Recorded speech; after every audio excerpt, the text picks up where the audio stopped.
आज प्रातः कांग्रेस के एक प्रवक्ता का बयान जो जारी हुआ है उसको मैं पढ़ के यदि सुनाऊंगा तो मुझे लगेगा कि कांग्रेस के सभी नेताओं को शर्म आ जाएगी कि एक तरफ तो वो बात कर रहे हैं कि आरएसएस ने हमारा सम्मान किया, हमारे अच्छे कामों को किया, लेकिन दूसरी ओर आरएसएस के ऊपर भी ये किस तरह की टिप्पणी कर रहे हैं। ये लेटर ये मेरे मोबाइल पर है, बड़ा लंबा चौड़ा लेटर है, प्रवक्ता है कांग्रेस के, यदि मैं पढ़ दूं तो शायद कांग्रेस के नेताओं को एक शब्द कहने का मौका नहीं रहेगा।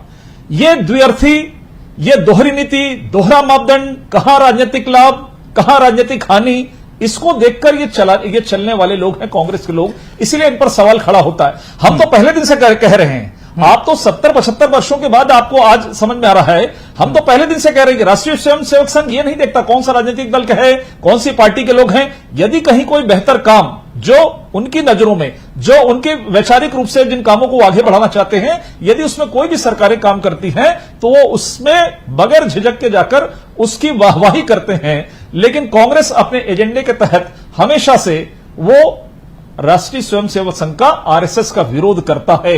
यही जो बंद दिमाग है, आप जो कहना चाह रहे हैं समझ बोलने की आवश्यकता है कि आप जो कहना चाह रहे हैं बिल्कुल समझ के इसका जवाब महेंद्र छाबड़ा जी से ले लेते हैं। महेंद्र छाबड़ा साहब, नहीं आप समझ गए, नहीं जवाब ले रहे ना, जवाब ले रहे हैं आप समझ गए, बहुत अच्छी बात, आप तो समझते हैं, कांग्रेस के लोग समझे तब तो नहीं। जवाब ले रहे हैं कि राजनीतिक तौर पर इस्तेमाल आज आरएसएस, महेंद्र जी आज आरएसएस ने सम्मान किया तो आपने कहा कि बीजेपी देखिए उंगली उठा रही थी, आरएसएस सम्मान कर रही है हमारा। उसी आरएसएस पर आप वक्त पड़ने पर जब घेरना होता है बीजेपी को तो उसी आरएसएस पर आप सवाल उठाते हैं, तो ये दोहरी नीति कैसी?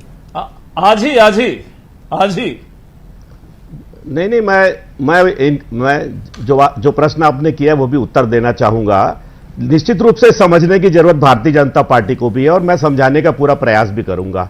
जहां तक आरएसएस की बात है कि उनकी दोहरी नीति का हम लोग आलोचक रहे हैं, निश्चित रूप से आलोचक रहे हैं और हमेशा रहेंगे, जीवन भर रहेंगे, क्योंकि यदि उन्होंने ऐसे कोई काम नहीं किए हैं जिसके कारण उनकी प्रशंसा की जाए, यदि हमारे कामों की वो आकर प्रशंसा कर रहे हैं तो निश्चित रूप से हमारे काम अच्छे हैं इसलिए प्रशंसा हो रही है, और उनके काम यदि बेहतर होते तो निश्चित रूप से देश की जनता उनकी प्रशंसा करती। लेकिन ऐसा कहीं नहीं रहा है। उनकी विचारधारा को पूरे देश की जनता, पूरे विश्व की जनता जानती है कि कैसे गोडसे की विचारधारा है। उस विचारधारा का कभी भी कोई प्रशंसक नहीं हो सकता। इसलिए समझने की संजय श्रीवास्तव को भी जरूरत है और भारतीय जनता पार्टी को भी जरूरत है। मुझे ऐसा लगता है कि इसमें कहीं पर भी कोई राजनीति की बात नहीं हो रही है। उन्होंने जो सवाल खड़ा किया है वो विषय से हटकर खड़ा किया है, उसके बावजूद भी मैं इसका उत्तर देना मुनासिब समझता था। जहां तक हमारी सरकार ने एक योजना की शुरुआत की है, केवल बात कही है कि हम इस काम को करने जा रहे हैं, उसकी घोषणा की हमारे माननीय मुख्यमंत्री जी ने, तो भारतीय जनता पार्टी के पेट में दर्द हो गया।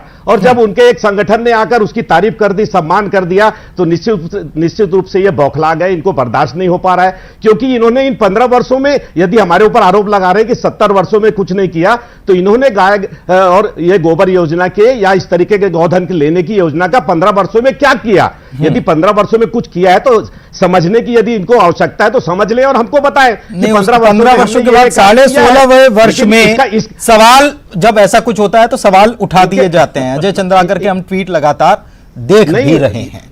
बाबूलाल जी हमारे साथ लगातार जुड़े हुए हैं, आपके पास मैं आऊंगा, वापस आऊंगा। बाबूलाल जी हमारे साथ जुड़े हुए हैं, उनसे भी प्रतिक्रिया ले लेते हैं। बाबूलाल जी, क्या स्थिति बन रही है? आप जिस तरीके से जो प्रदेश में स्थिति बन रही है, ये बड़ी रोचक स्थिति हो गई है, बड़ा हैरान भी कर रहा है। लोग हैरान भी हो रहे हैं कि ये कैसे हो गया, बीजेपी क्या बगले झांकने लग गई है, ऐसी स्थिति में आ गई है क्या? आपको क्या लग रहा है?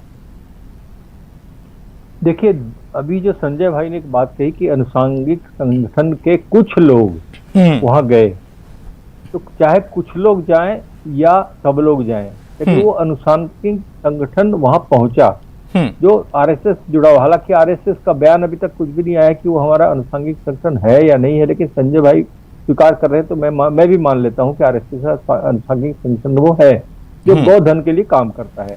और जब गौधन के विषय पर अगर कोई सरकार निर्णय लेती है तो उनको पसंद आया और उन्होंने उस पर विश्वास व्यक्त करते हुए उनका स्वागत किया। जबकि अभी उन्होंने सिर्फ घोषणा की है कि हम गोबर 1.5 रुपए किलो में खरीदेंगे, मात्र घोषणा हुई है, मगर उस संगठन को ये विश्वास है कि भूपेश बघेल ऐसा करेंगे। ये मैं आज से 3 दिन पहले आप ही के चैनल पे इस बात को मैंने कहा था कि इच्छा शक्ति का विश्वास अगर जनता को है तो उस राजा को सही माना जाता है और उस पर विश्वास किया जाता है। और ये विश्वास जो है आरएसएस के इस संगठन में, अगर यह संगठन आरएसएस से जुड़ा हुआ है